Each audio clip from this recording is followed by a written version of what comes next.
Bonjour.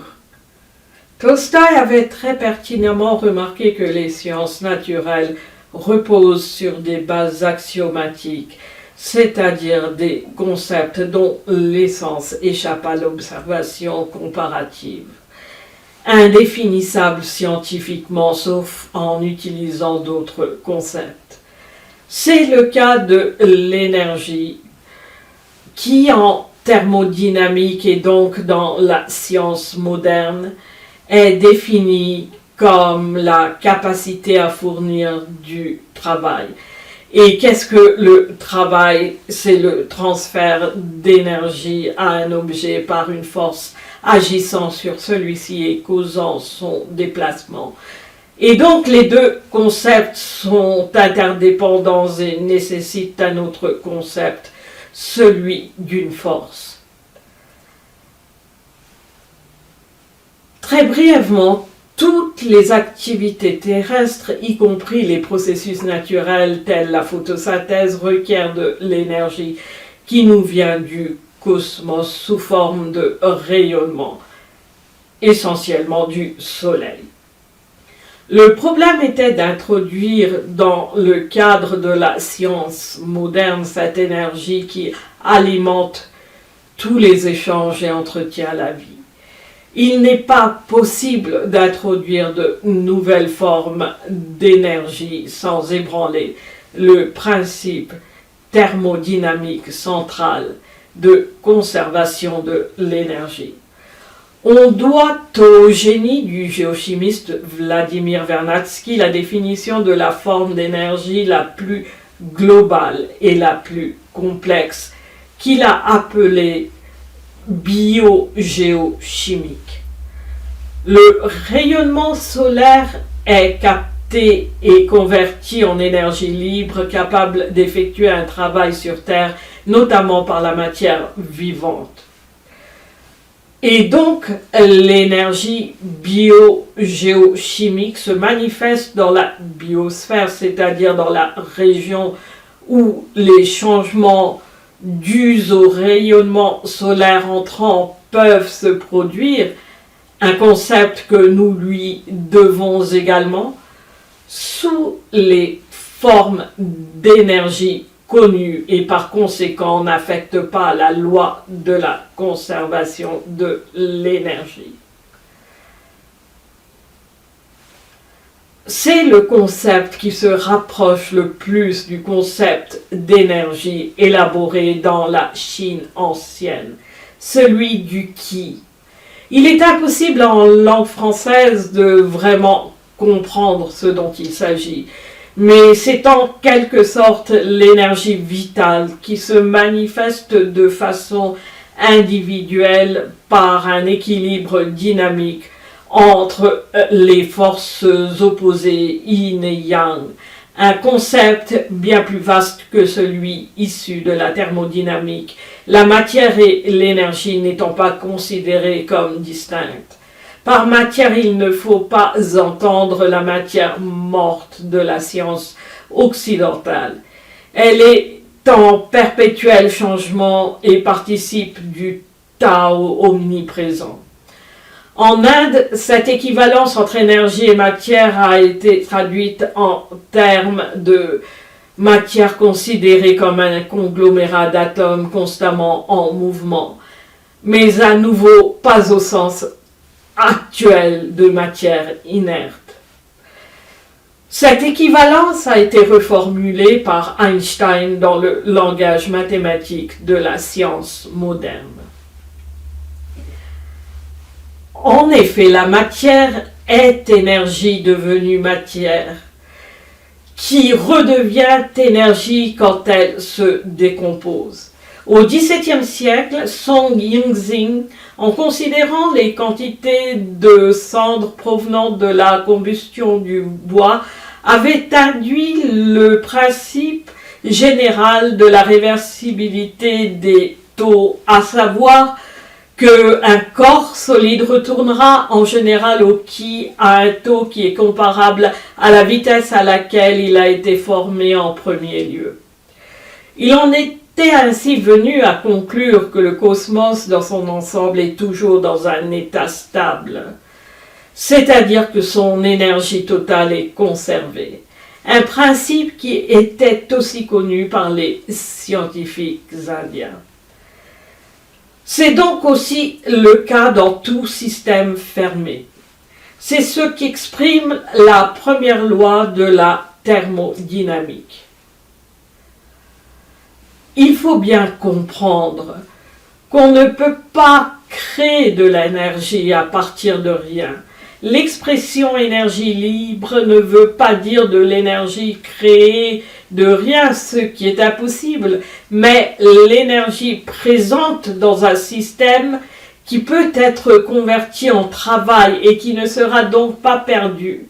Il y a perte d'énergie durant le travail, c'est-à-dire le transfert d'énergie, y compris durant le déplacement sous forme de chaleur, résistance, friction. Dans la réalité physique, il y a toujours interaction avec les particules environnantes, d'où dissipation d'une part de l'énergie qui redevient diffuse. Ainsi que l'avait bien compris Song Ying-Xing, une fois le travail fait, c'est aussi le cas de l'énergie relâchée. Le problème de base est donc la conversion de l'énergie en travail. On est capable d'utiliser qu'une infime partie de l'énergie qui nous vient du cosmos. La question n'est pas de trouver une manière d'avoir de l'énergie convertible en travail à partir de rien, mais pourquoi au XXIe siècle certains poursuivent-ils toujours le rêve impossible du Moyen-Âge de la machine perpétuelle? En effet, il s'ensuit de ce qui a été dit que le mouvement perpétuel est une impossibilité car il faudrait qu'un système génère davantage d'énergie qu'il n'en consomme. Il faut faire attention aux vidéos sur l'internet qui prétendent le contraire. Ils sont faits avec des trucages pour tromper les internautes. Nous devons plutôt nous demander pourquoi ce désir d'une quantité infinie, du moins qui nous semble infinie d'énergie libre convertible en travail. La quantité de travail dont une société a besoin et donc d'énergie dépend de ses attentes économiques. Jusqu'à la période coloniale, la contribution économique de l'Asie à l'économie mondiale durant notre ère est restée supérieure à 75%, les parts de la Chine et de l'Inde étant les plus importantes. Leurs économies étaient florissantes, la pauvreté était quelque peu maintenue sous contrôle. En Chine, elle a été combattue car elle était considérée comme un facteur de déstabilisation.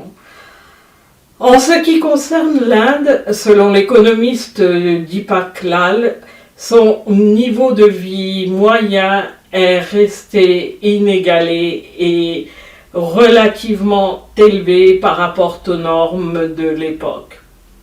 La raison de ce succès est que l'enrichissement personnel excessif n'était pas le but de la vie. Les besoins en énergie d'industries exportatrices et d'une population nombreuse, entre 100 et 180 millions d'habitants pour l'Inde selon différentes études, étaient non négligeables mais pas excessives. Une raison principale de l'augmentation immodérée des besoins en énergie est l'augmentation soudaine de la population qui nécessite une production industrielle plus grande. Or, en Inde, dans un contexte social et économique stable et prospère, la population est restée globalement constante jusqu'à la période coloniale et en Chine jusqu'au XIe siècle environ. Il y a évidemment eu des déclins locaux ponctuels à la suite de famines et de désastres, mais pas d'augmentation globale insoutenable. Une perspective à long terme a également permis de limiter la production industrielle. Par conséquent, l'énergie fournie par les animaux et la main-d'œuvre, ainsi que par les sources durables, s'avérait suffisante. L'énergie hydraulique provenait d'un réseau complexe de moulins et de barrages. Elle était complétée par l'énergie éolienne et l'énergie solaire passive, ainsi que par la biomasse et en Inde la bouse de vache, qui servait de combustible de base pour les usages domestiques. En Chine, l'exploitation de l'environnement, qui, contrairement à l'Inde, n'a pas été réglementée, a abouti à une déforestation incessante et obligée à rechercher d'autres sources d'énergie que le bois, aboutissant à l'utilisation du charbon dont la production entre l'an 850 et 1050 était comparable à celle de la Grande-Bretagne du XVIIIe siècle. En outre, alors que l'Inde était protégée par l'Himalaya, la Chine a très tôt été menacée par les tribus nomades mongoles, ce qui l'ont obligée à investir dans son arsenal militaire. En conséquence, alimenté par le charbon, le tournant du second millénaire a connu ce que les spécialistes considèrent comme une révolution industrielle avec une production en forte hausse de fer et d'acier dans de grandes usines de quelques centaines d'employés, ce qui a mené au doublement d'une population restée stable jusqu'à cette date. À son tour, ce doublement a accru les demandes en énergie. Une disponibilité accrue de la main-d'œuvre a permis de répondre à ces besoins, tandis que les ressources naturelles d'un territoire en expansion ont fourni de nouvelles sources d'énergie. À son tour, le charbon a été supplanté par le gaz naturel. Plus les besoins en énergie augmentent, plus il faut des technologies innovantes pour pouvoir l'utiliser. Et donc, à chaque étape, de nouvelles méthodes technologiques ont été inventées, menant à une exploitation encore plus grande de l'environnement.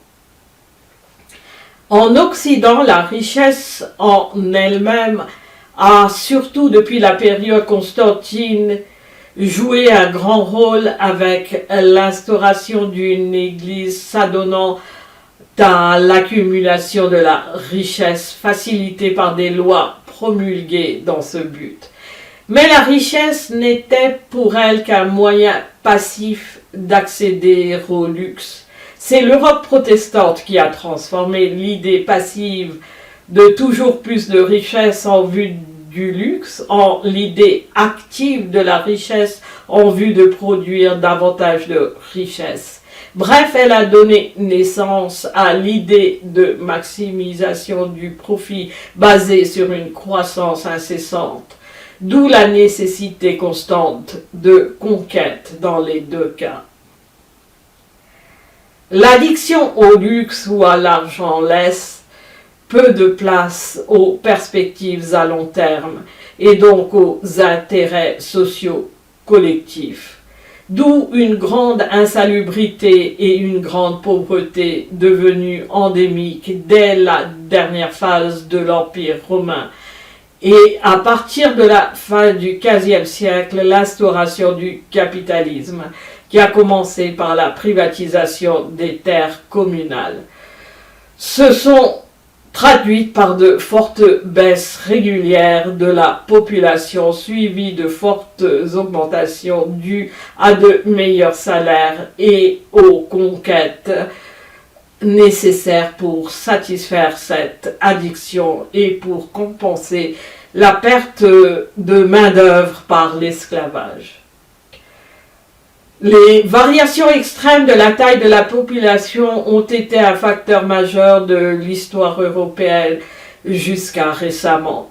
Les fortes augmentations entraînant à leur tour une baisse des salaires et avec la privatisation des terres, une déforestation massive et son corollaire, l'érosion des sols, aboutissant à un déplacement massif des populations hors des zones rurales et fournissant ainsi en particulier en Grande-Bretagne la main-d'œuvre nécessaire au développement de l'industrie à partir du XVIe siècle, qui, dans la logique capitaliste de profit croissant, a remplacé l'artisanat local, fournissant en même temps des emplois et évitant ainsi des troubles sociaux, mais entraînant également un déclin de la population au XVIIe siècle.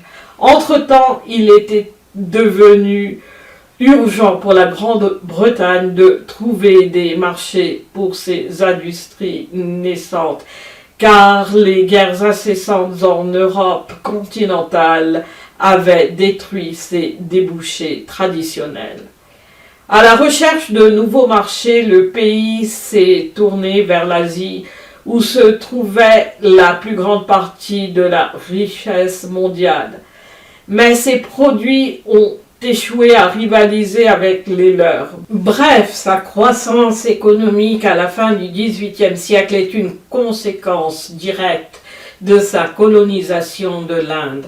En 1790, Edmund Burke a observé qu'il n'y avait pas 12 boutiques de banquiers à Londres en 1750, mais qu'il y en a maintenant dans presque chaque ville marchande. Selon l'historien Brooks Adams, cette évolution fait suite à l'arrivée de l'argent du Bengale. L'expansion industrielle et coloniale, les transports civils et militaires engendrés ainsi que l'augmentation de la population nécessitaient de plus en plus d'énergie. L'amélioration de la nouvelle version de la machine à vapeur, convertissant la vapeur en travail mécanique, inventée en 1698, était devenue essentielle. C'est ce qu'a fait Sadi Carnot au début du XIXe siècle. Il a découvert qu'elle dépendait essentiellement de la différence de température entre ces deux réservoirs. Le nouveau domaine de la thermodynamique était né, c'est-à-dire l'étude de la conversion de la chaleur en travail. L'électrodynamique, l'autre grande réalisation industrielle de l'époque, découle autant de la volonté de comprendre un phénomène naturel que de la nécessité d'augmenter l'efficacité de la transformation de l'énergie cinétique en travail. La consommation d'énergie était déjà un problème à la fin des années 1860 lorsque, dans son étude de la question, l'économiste William Stanley Jevons a constaté que plus la technologie devient efficace sur le plan énergétique, plus la consommation d'énergie augmente. Selon lui, en raison des lois naturelles qui régissent la consommation. S'il avait procédé à une étude historique et donc ne s'était pas basé sur des données limitées, il se serait rendu compte que ces conclusions ne sont pas valables pour l'Inde et la Chine avant la période coloniale et donc qu'il n'y a pas de loi naturelle régissant la consommation d'énergie. En particulier, il aurait réalisé que l'approche scientifique des études du monde naturel ne peut être étendue au monde humain, que le comportement dépend de la perspective sous-jacente. Il aurait donc conclu ce que le sens commun nous dit, à savoir que la surconsommation est une conséquence de la maximisation du profit et qu'en fait, son étude implique que ce modèle économique n'est pas viable. Il en est venu à considérer cela comme un paradoxe. D'ailleurs, certains continuent à penser qu'il s'agit d'un paradoxe. Et donc le désir d'une énergie infinie convertible en travail est inévitable dans des sociétés fondées sur la poursuite de l'argent pour encore plus d'argent, où les profits doivent constamment croître pour qu'elles perdurent. Et donc viendra inévitablement un temps où elles ne pourront plus croître par manque d'énergie. Nous aborderons cette question dans la prochaine vidéo, en particulier celle des sources d'énergie, et nous discuterons plus en avant du concept d'énergie. Merci.